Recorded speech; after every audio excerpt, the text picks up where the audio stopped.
आप सभी का द टीचर फैक्ट्री में स्वागत है। जी हाँ दोस्तों, आज बिहार डीएलएड प्रवेश परीक्षा 2025 के लिए आपको टॉप 40 क्वेश्चन देंगे जो आपको एग्जाम में काफी महत्वपूर्ण होगा। दोस्तों, एग्जाम आपका अप्रैल में ही होगा, बिल्कुल आप सही जान रहे हैं। जो पढ़ेगा वो सरकारी कॉलेज बिल्कुल पाएगा दोस्तों। और सबसे जरूरी बात यह आपको बता दें कि अभी आईपीएल का सीजन स्टार्ट हो गया है। ऐसा नहीं कि आप इसमें रम जाए, और आपका जो मुख्य लक्ष्य है कौन, Bihar DElEd entrance exam 2025 clear करना। और इसको अगर पास करते हैं तो आपको सरकारी कॉलेज में आपका एडमिशन होगा और उसके बाद आप शिक्षक बन पाएंगे। तो आपका जो लक्ष्य है बिहार डीएलएड एंट्रेंस एग्जाम 2025, इस पर फोकस करें और ध्यान से पढ़ें। दोस्तों, आज का पहला प्रश्न है, ध्यान से देख लीजिए, जो आपके स्क्रीन पर है सामने, ध्यान से देखते चलिए और इस सेशन को लाइक कर दीजिए और अभी तक सब्सक्राइब नहीं किया तो सब्सक्राइब कर लीजिए। 51 नंबर प्रश्न है, ध्यान से देख लीजिए। खाद्यान्नों जैसे कि गेहूं, चावल, मक्का, बाजरा और ज्वार से हमें मुख्य रूप से प्राप्त होता है। क्या होता है? ए प्रोटीन, बी वसा, सी कार्बोहाइड्रेट, डी विटामिन एवं खनिज लवण। और इसका जो आंसर हो जाएगा दोस्तों साथियों, ध्यान से आप देखते चले, ऑप्शन हो जाएगा सी यानी कार्बोहाइड्रेट। प्रश्न नंबर है 52। नीचे दिया हुआ समीकरण किस प्रकार की अभिक्रिया है? ए संयोजन, बी वियोजन, सी द्विविस्थापन और डी इनमें से कोई नहीं। और इसका जो आंसर हो जाएगा ऑप्शन नंबर सी यानी द्विविस्थापन। आगे आइए, प्रश्न नंबर है अब 53 में दिया हुआ है, निम्नलिखित में से किसे फल पकाने में प्रयोग किया जाता है? 4 ऑप्शन सामने में आप देख रहे हैं और इसका जो सही आंसर हो जाएगा दोस्तों ऑप्शन नंबर बी यानी C2H4। प्रश्न नंबर है 54 है, जल का क्वथनांक डैश है? ए 0 डिग्री वायुमंडलीय दाब पर, बी 100 डिग्री सेल्सियस, सी 273 के वायुमंडलीय दाब पर और डी 0 के यानी वायुमंडलीय दाब पर। और 54 का आंसर हो जाएगा बी यानी 100 डिग्री सेल्सियस। 54 के बाद सीधे 55 नंबर प्रश्न को ध्यान से देखिए। 55 में वी टेकर ने वर्गीकरण के लिए कितने मानदंडों का उपयोग किया था? ए 1, बी में है 3, सी में है 4 और डी में है 5। और इसका आंसर हो जाएगा डी यानी 5। प्रश्न नंबर है 56। निम्नलिखित में से कौन लिखा हुआ है कि संयोजित टीका है जो बच्चों को डिप्थीरिया, काली खांसी और टेटनस के बचाव के लिए दिया जाता है? ए डीपीटी टीका, बी में है बीसीजी टीका, सी टीएबी टीका और डी एचआईवी टीका। और 56 का आंसर हो जाएगा ए यानी डीपीटी टीका। प्रश्न नंबर है अब 57। ओजोन परत में ह्रास इनमें से किसके कारण होता है? A carbon dioxide, B nitrous oxide, C methane, D chlorofluorocarbon. और 57 का आंसर हो जाएगा डी यानी क्लोरोफ्लोरोकार्बन। अब है 58 नंबर प्रश्न है, प्राकृतिक पर्यावरण में क्या सम्मिलित है? ए जीवीय, बी अजीवीय, सी दोनों और डी इनमें से कोई नहीं। और 58 का आंसर हो गया सी यानी दोनों। अब है प्रश्न नंबर 59। निम्नलिखित में से कौन सा पुरुष अस्थिरीकरण की एक विधि में है? ए में दिया है वैक्टोमी यानी नसबंदी, बी है गोलियां, सी कॉपर टी और डी इनमें से कोई नहीं। 59 का आंसर आप जानते हैं, ऑप्शन नंबर ए वैक्सेक्टोमी यानी नसबंदी। प्रश्न नंबर 59 के बाद सीधे चले 60 नंबर प्रश्न की ओर। और अभी तक आपने इस सेशन को लाइक नहीं किया तो एक लाइक अवश्य कर दीजिए। प्रश्न है 60।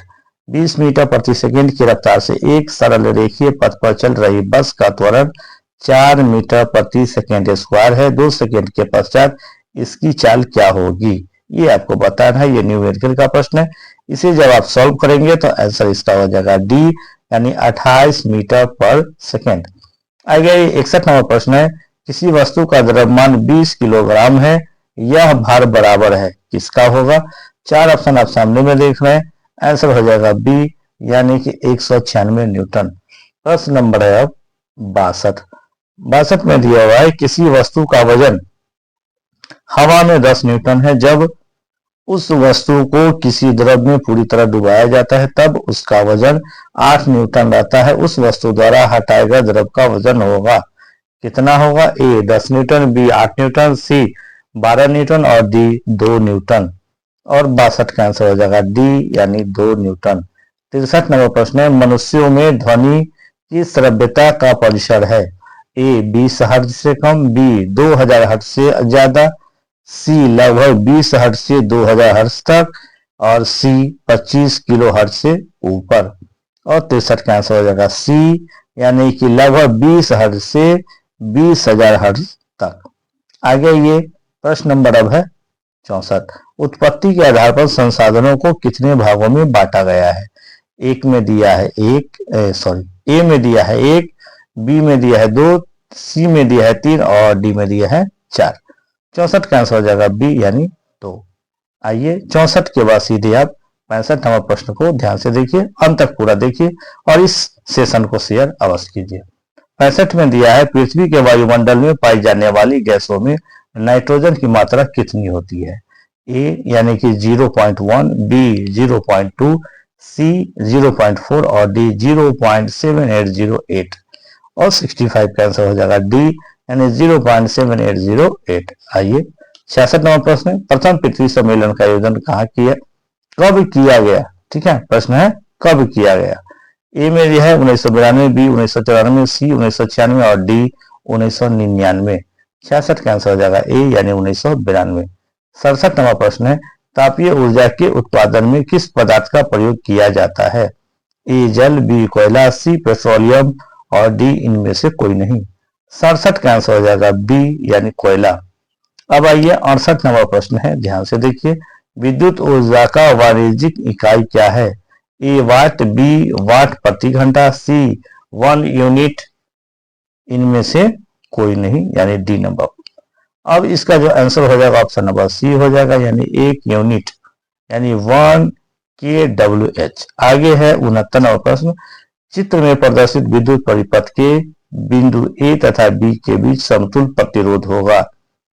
क्या होना चाहिए? ध्यान से पूरे प्रश्नों को देख लीजिए। ए कहाँ है? तो यहाँ, और बी यहाँ, इन दोनों के बीच क्या समतुल्य प्रतिरोध होगा, यही बताना है। प्रश्न को ध्यान से देख लीजिए, फिगर को देख लीजिए और इसके लिए ऑप्शन आपको सामने में मिल जाता है। ध्यान से देखिए, ए में है 2 एम्पियर, बी में है 8 एम्पियर, सी 6 एम्पियर और डी 9 एम्पियर।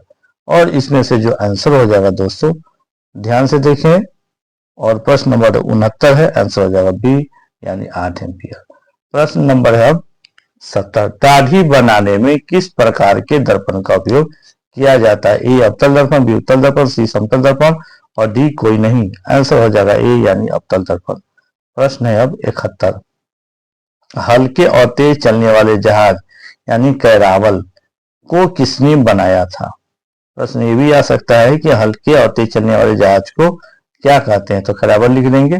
अब इसको बनाया किसने था? ए पुर्तगालियों ने, बी यूनानियों ने, सी डचों ने और डी जापानियों ने। 71 का आंसर जाएगा ए यानी पुर्तगालियों ने। आइए 71 के बाद 72 नंबर प्रश्न है।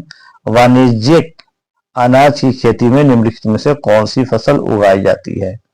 ए गेहूं, बी मक्का, सी इन दोनों और डी इनमें से कोई नहीं। और 72 का आंसर हो जाएगा सी यानी दोनों। कौन? तो गेहूं और मक्का दोनों वाणिज्यिक खेती की जा रही है। 73 में है निम्नलिखित में से कौन सी फसल गोल्डन फाइबर के रूप में जानी जाती है? ए गेहूं, बी चावल, सी मूंगफली और डी जूट। और 73 का आंसर हो जाएगा डी यानी जूट। प्रश्न नंबर अब है 74। ध्यान से देखिए। रॉलेट कानून किस उद्देश्य से लाया गया था? और ए में दिया है शिक्षण संस्थानों में प्रवेश के लिए, बी क्रांतिकारी गतिविधियों पर अंकुश लगाने के लिए। हमारा आंसर यही हो गया, हम यही बना ले। आंसर हो गया बी यानी क्रांतिकारी गतिविधियों पर अंकुश लगाने के लिए। 74 के बाद अब प्रश्न नंबर है 75, इसे ध्यान से देखिए। 75 में है चार्ल्स डिकेंस द्वारा रचित उपन्यास यानी डाम्बे एंड सन। देखिए, हो सकता है कि प्रश्न आ जाए चार्ल्स डिकेंस के द्वारा कौन सा उपन्यास लिखा गया, तो आप लिख देंगे डाम्बे एंड सन। तो अब पूछ रहा है कि कब प्रकाशित हुआ? ए 1748, बी 1848, सी 1850 और डी 1856। 75 का आंसर हो गया बी यानी 1848। प्रश्न है अब 76। सांभर झील कहाँ स्थित है? ए बिहार में, बी में है झारखंड में, सी गुजरात में और डी राजस्थान में। 76 का आंसर हो गया डी यानी राजस्थान में। प्रश्न है अब 77। एटलस मानचित्र किस प्रकार के मापक पर खींचे गए होते हैं? ए अनंत, बी में दिया है बहुत बड़ा, सी छोटा और डी बहुत छोटा। और 77 का आंसर हो जाएगा डी यानी बहुत छोटा। 78 में है विकास की स्थिति के आधार पर संसाधनों को डैश के रूप में वर्गीकृत किया जाता है। ए संभावित, बी विकसित स्टॉक, सी आरक्षित और डी ये सभी। 78 का आंसर हो जाएगा डी यानी ये सभी। आइए 79 में है झारखंड में कोडरमा। झारखंड में क्या? तो कोडरमा निम्नलिखित खनिजों में से किस एक खनिज का प्रमुख उत्पादक है? अब इसमें से आपको कोडरमा में क्या होता है, आपको उस खनिज का नाम बताना है। ए बॉक्साइट, बी अभ्रक, सी लौह अयस्क और डी कॉपर। और 79 का आंसर हो जाएगा बी यानी अभ्रक। 79 के बाद अब अगला प्रश्न को देखिए, और अभी तक इस चैनल को सब्सक्राइब नहीं किया तो अभी सब्सक्राइब कर लीजिए। 80 नंबर प्रश्न में है कि बाघ परियोजना की शुरुआत कब हुई? ए 1972, बी 1973, सी 1974 और डी 1975। और 80 का आंसर हो जाएगा बी यानी 1973। 81 नंबर प्रश्न है भारत में कोयले का सर्व प्रमुख उत्पादक राज्य है? ए पश्चिम बंगाल, बी झारखंड, सी ओडिशा और डी छत्तीसगढ़। और 81 का आंसर हो जाएगा बी यानी झारखंड। प्रश्न है अब 82 पारादीप पत्तन किस राज्य में स्थित है? ए आंध्र प्रदेश, बी ओडिशा, सी तमिलनाडु और डी पश्चिम बंगाल। आंसर हो जाएगा बी यानी ओडिशा। 83 नंबर प्रश्न है मानचित्र में नीले रंग द्वारा किस भाग को दिखाया जाता है? ऑप्शन इसमें 4 है। ए पठार, बी पर्वत, सी जल, डी मैदान। और 83 का आंसर हो जाएगा सी यानी जल। प्रश्न है 84 अपने सभी नागरिकों को समान मताधिकार प्रदान करने वाला पहला देश कौन सा था? ए रूस, बी न्यूजीलैंड, सी चीन और डी यूएसए। 84 का आंसर होगा बी यानी न्यूजीलैंड। 85 में है पंचायती राज का वर्णन संविधान के किस अनुच्छेद में किया गया है? ए 40, बी 45, सी 36 और डी 35। 85 का आंसर हो जाएगा ए यानी 40। 86 नंबर प्रश्न अब दे रहा है भारत में सर्वोच्च न्यायालय के न्यायाधीशों की नियुक्ति कौन करता है? ए राज्यपाल, बी राष्ट्रपति, सी प्रधानमंत्री और डी उपराष्ट्रपति। 86 का आंसर है बी यानी राष्ट्रपति। दोस्तों इसी तरह से ध्यान लगाकर पढ़ते रहे आप, तो आपको सरकारी कॉलेज बिल्कुल मिलेगा। दोस्तों प्रश्न नंबर अब है 87। 87 में दिया हुआ है भारत में महिलाओं के लिए आरक्षण की व्यवस्था कहाँ है? ए लोकसभा में, बी विधानसभा में, सी पंचायती राज संस्थाओं में और डी मंत्रिमंडल में। और 87 का आंसर आ जाएगा सी यानी पंचायती राज संस्थाओं में। प्रश्न 88 भारत में नीति आयोग का गठन कब हुआ? किसका? तो नीति आयोग का। ए 15 अक्टूबर 1991, बी 15 सितंबर 1950, सी 1 जनवरी 2015 और डी 1 जनवरी 1916। और 88 का आंसर है सी यानी 1 जनवरी 2015। आइए 88 के बाद 89 नंबर प्रश्न है लोकतंत्र की उपलब्धियों में से सबसे अधिक सहायक क्या है? ए अशिक्षा, बी निर्धनता, सी विकास और डी विषमता। और इसका जो आंसर है दोस्तों ऑप्शन नंबर सी यानी विकास। प्रश्न नंबर है 90 क्षेत्रवाद की भावना का एक कुपरिणाम है? ए अपने क्षेत्र से लगाव, बी राष्ट्रीय हित, सी राष्ट्रीय एकता और डी अलगाववाद। और 90 का आंसर हो जाएगा डी यानी अलगाववाद। तो दोस्तों ये था आज का कुल महत्वपूर्ण प्रश्न 40 जो आपको कंप्यूटर स्क्रीन पर आने वाला है।